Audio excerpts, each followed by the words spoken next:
What's up, y'all? It's Tommy here with Everyday Finance, and today I'm going to be answering some of you guys' questions that y'all sent to me. All right, so Deidre said, good morning. Per your advice, I sent letters to all my medical collectors. You called it. They sent detailed info back from the doctor's office as validation. No HIPAA.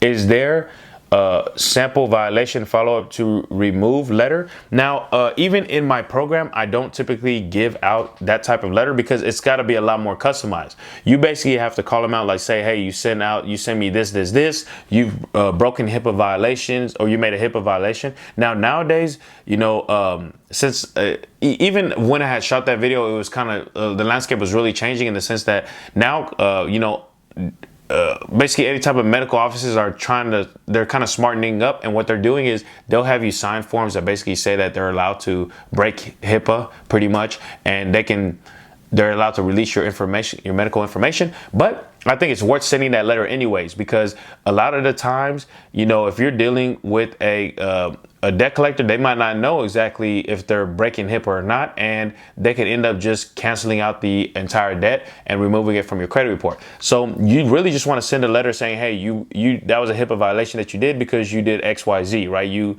sent statements with my personal information, whatever it is, okay? You will kind of want to just look at a general description of what HIPAA implies and just take some of that stuff that you see and apply it to your actual letter, okay?